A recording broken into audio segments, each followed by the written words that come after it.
Hi, I'm Andrew Perry from These Curious Times. I'm sitting here with Mr. Greg Peterson, who is a police dispatcher, and he's going to share with us some of his most interesting stories. Greg, can you tell us, how did you get into being a police dispatcher? So when I was 5, my dad was a police officer for Long Beach PD, and he got me my first police scanner so I could listen to him while he was at work and hear what he did. Because at the time I thought it was super cool to be a cop or a fireman, because who doesn't want to be a cop or a fireman at 5 years old. And when I started listening to the scanner, I started hearing not only the officers and the firefighters on the radio, but I started hearing that other voice, and I thought it was so cool how they're able to take charge on the radio and just be able to handle the situation, but not actually be there at the scene like the cops and the firefighters are. And so it kind of sparked my interest to where I started looking into what it was to be a dispatcher, and that kind of sparked my interest and led me towards the profession I'm in now. How long have you been a dispatcher? 4 years, 2 years with my current agency, and then 2 years with an agency previously before I was with my current agency. What is the, what kind of schooling do you have to go through? So you have to attend what's called a POST academy. So POST is the California Peace Officers Standards and Trainings Commission. They regulate all law enforcement training for both dispatchers as well as police officers. And it's a 120-hour course where they teach you all of the basics of what dispatching is, as well as you then have a year of training in-service training with the department that you're with. Generally, you take the 120-hour course when you're hired. Some agencies like Long Beach, they do the course in-house on top of their in-service. Other agencies send you out, and that's usually going to Golden West or Rio Hondo for us here in Southern California, who put on the academy, and then you go back to your agency to finish your in-service. So when you're younger, you're listening to the ham radio. Mm-hmm. You were able to start understanding what all the codes and stuff like that? Right. So I was able to pick up on what we would call codes. To others, it would be it's a foreign language, especially when not every agency, back in when I was first started, not every agency used the same code. Some agencies use codes, some use plain English. For instance, LAPD, everything is English. So it's, yes, I'm here, Roger, go here, go there. This is what I understand. Whereas you have, say, Long Beach, who is using a 10 code system, where it's like 10-4, 10-9 repeat, 10-100 I got to use the bathroom, versus, say, like Highway Patrol, who is using 11 code, where you could have 1199 officer down or 1188 I need a tow truck. So it's kind of like a foreign language, and over the years, because I would listen to Long Beach PD, LAPD, sheriffs, Highway Patrol, I started learning all of their different languages, so that when I actually came time for me to start applying for dispatcher positions, I already kind of knew what they were talking about. So it's a little easier of a transition than someone who has no idea what's going on and they have to learn it all like a brand new language, like a child learning English or someone learning the language of their home country. That's cool. So you had like a nice little foundation just from listening. It was like a hobby at first, right? Pretty much, yeah. It was a hobby that turned into a career. Nice. I think that's like a dream that a lot of people would love to have that.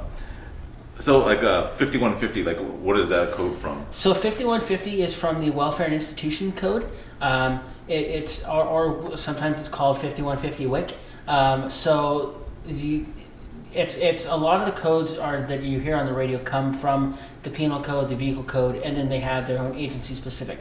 So for instance, like 5150 is being a threat to yourself or being a threat to yourself or others, and that's when you get the 5150 holds, or you can get a 5149.5, which is not an official code, but it means you're kind of crazy. Got it. And some agencies use certain things that to determine or to let officers know what's coming. For instance, if they're code Adam Robert, if they're code Adam Henry, it means they're an asshole. And it could be that something happened in the field where they're agitated or whatever, or they're just not wanting to play ball, and you put out that you got an Adam Henry. or other agencies may use stuff to mention to like a certain gun. For instance, if Long Beach is a good example, if they have a situation where someone's got a long gun, say an active shooter situation, they may call for code Adam Robert, which means they're pulling out an AR-15. Or they may call for a 40, which is a 40 millimeter launcher, which either shoots out rubber bullets or foam rounds when trying to take down a suspect that may be holding someone hostage, or another, or anything like that, where less lethal is more appropriate than using lethal force. So was it Adam Henry? That's like almost like a slang, but in code in a way. Essentially, and the same thing's kind of the same thing. The military, and it's kind of been adopted by the police, using the phrase ID10T, which is another way of saying idiot without telling someone they're an idiot. That was something that was kind of started by I believe the Marines. That just kind of, as military guys were going from what's called green to blue, they kind of brought phrases with them. And ID10T is kind of one of those things that just kind of translate. And of course there are also codes. If someone is, say, HIV or positive, then we have to be able to know coming into a situation if someone, because most times it's actually in the computer system if they've been arrested before, if they have HIV or AIDS. And so this way, if an officer comes in contact with somebody, then they can say, hey, code whatever their agency uses for the code. So that way, if they have to go to jail, or they're being, for instance, transported by another officer, they want to take any type of safety precautions they can because of the fact that they don't want to run the chance of getting an STD or an STI. So it just kind of all depends on the situation. What is like one of the most interesting call-ins that you've received? Well, I had one earlier this year that we would call a 314.1. So 314 is a lewd conduct in the California Penal Code. And as the code changes and it gets updated, they add numbers to it. So in this case, 314.1 is because they've added an amendment to 314 of the Penal Code. And we had a gentleman who was parked in front of the location. And I work for a college police department, so he was actually parked in front of the college. And one of our maintenance guys calls in saying that there's a gentleman masturbating in front of the college. And so I get the particulars. The guy was sitting in his vehicle, just having a grand old time whacking away with his windows down in plain view. It was like 6:30 in the morning. And I've got staff coming into our COVID checkpoint, and I have an officer who happened to be in the area, just kind of making sure everything was going smoothly at the checkpoint. And I put out that there's a gentleman masturbating in his vehicle in front of the college. And of course I heard about it later because one of the staff members was there and just got all red, and because she's like, oh, they said masturbation over the radio. Oh no. And of course, I mean, I could say lewd conduct, but that's so broad, who knows what specifically he's doing. So I had to say, he's out there, he's choking his chicken. I mean, I just had to put it out there. I mean, of course, I'm going to use a professional appropriate term, but... masturbation is. Exactly, that's which masturbation is. Term, I guess. Exactly. So. And I like to be funny about it later because it was funny. Yeah. And so the officer gets there, and one of the reasons I specifically wanted to say what was happening is because of the fact that he needs to know what he's going into because it could get sticky. So exactly. So and so the guy was midway through his thing, and the officer basically told me he needed to kick rocks. The guy ended up getting a citation for lewd and lascivious conduct because it didn't reach the level where they needed to take him to jail. And that was just a highlight of my day that day. Just because it's some of that stuff we see a lot of bad, but at the same time, there's just stuff that happens. It's hilarious, and it stays with you. Yeah. So, like, what would take it to the level of where someone gets arrested? For instance, say there was a child present, then you can up it to having a child present by doing lewd acts in front of anyone under the age of 14 or over the age of 14, which can then add a whole nother level to where you become a sex offender if you're convicted and all that. So this guy was just basically just by himself. Pretty much. We have a lot of transients that like to use the front of the college and the side to just kind of camp out. and they do what they want to do. And as long as they're not doing something illegal or bothering other people, then we try to help them best we can. But we do have those that want to push the envelope and think that they can get away with anything. And because we have a particular transient that somehow likes to break into our classrooms and sleep in the classrooms. She's actually been a local there for about 20 years. She's been coming around and somehow finding ways into buildings when doors are locked, but yet somehow they're no longer locked when she gets in there. Without technically, she is breaking and entering, but without doing it by prying a door open or breaking something, she just somehow gets in. She's got a key, or she's like maybe lock picking or something like that. Something. I can't. Unfortunately, I can't go into further details because there's an active investigation against involving her, so I can't say too much. But somehow she gets in. Have you ever had a call where like an active, some sort of crime, like a violent crime taking place? So we had a guy. It started off as a guy who was coming to campus, kind of stalking his girlfriend, which turned into a kidnapping, per se, or not so much a kidnapping, but a not allowing the person to leave. It had he physically moved her, then it would have taken to the next step of kidnapping, and it turned into a foot pursuit, and the guy ended up going to jail. Not only that, he was also at the time facing federal drug charges, and so it elevated. He was there to see his girlfriend. She was like, "No, go away." He gets trespassed. He comes back, starts stalking her on campus, and at that point, when the officers made contact, because he wouldn't let her leave, it turned into a foot pursuit, and he ended up going to jail for about 5 or 6 different charges. Oh, yeah, I just had a random question. So, like, say someone calls 911. Mm-hmm. How does it go? And it happens to be at whatever college that you happen to be at. Like, does it automatically go there, or does it go to a different dispatcher? So and it then kind of all depends. So we have what's called a Psap system within the 911 system, and Psap is a public safety answering point. So generally, depending on where you are, is what Psap it's going to go to. So I'm sure, I don't know how many of your viewers remember when you dialed 911, it would go to CHP wherever you were.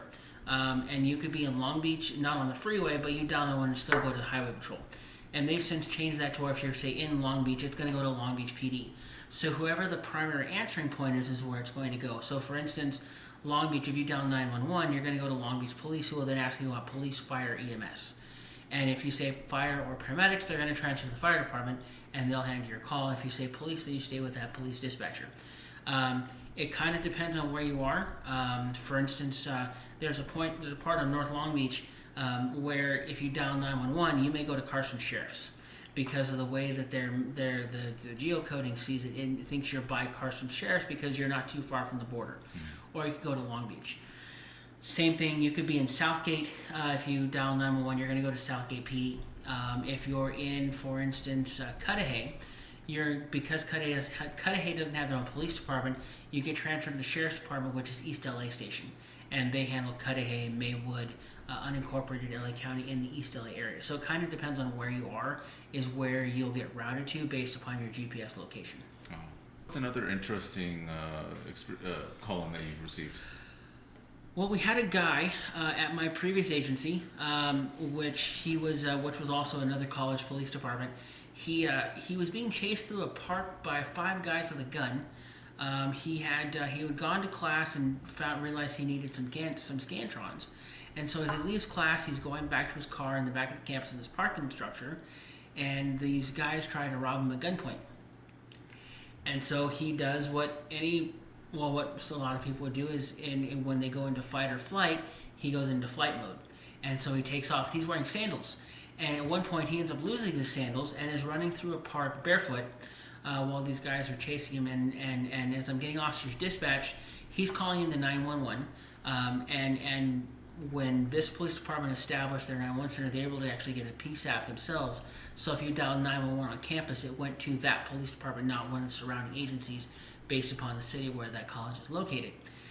And so he's calling in, and his phone would keep going out. And so then he's calling his girlfriend, who now his girlfriend's calling me to tell me where he is instead of him calling me. And then he starts calling his mom. Well, then now that his mom knows what's going on, now his mom and his dad and his grandmother and everybody else in the family is now showing up at the police station because he's being chased through a park by some guys with a gun. Unfortunately, they didn't catch the guys by the time the officers got over there, which was within minutes. They chased him and then got in a car and fled. They never actually took anything from him. So it was an attempted robbery as well as brandishing a firearm because they were waving the gun and pointing in the guy's face. So the whole time this guy's like trying to evade these robbers and on the phone talking to just a bunch of different Exactly, people. and every time the line would die, he'd call somebody else. And then they would in turn try to get a hold of us because, oh my God, he's being chased with a gun, and I'm trying to get information, and it's, well, where is he? Well, I think he's here, and the last time I talked to him, he was there, so I really don't know where he is, which is one of the reasons why it's important that if you call 911 to stay on the line with the dispatcher, because of the fact that we need to know where you are so that we can best route help to you. Yeah. And if you're over here talking to a third party, now we're playing a game of telephone because Right. you could say, I'm on the Literally. corner of this street, and you could say, oh, I'm on the corner of 186th and Watts. Okay, well, it gets to her, well, she says, oh, he's at 176th and Watts. And now there's a 10-block radius that we don't know where you are because within that few seconds that you're calling her, then they're now calling us, you could now be at 196th and Watts. Yeah, because now that guy's basically just running to the Exactly. And so that's one of the reasons why we want you to stay on the line with us. We want to try to find you. Same thing goes if someone steals your car, don't go chasing after them because of the fact that it's just property. Your life is more important than the property, especially if they have a gun, a knife, or some sort of weapon. Whereas if you're chasing them and they decide, I didn't get the car, but I'm going to attack the victim, the person whose car I just tried to steal, and they pull a gun, and now your life is now in danger because you decided to go chase after them while calling 911. Which is why if that something like that happens, stay with the vehicle, stay where you are, because the best thing that you can do is stay where you are and get the officers the description, but also keeping yourself safe because your life is more important than property. Well, thank you very much, Greg. Well, I hope you enjoyed this episode. Stay curious.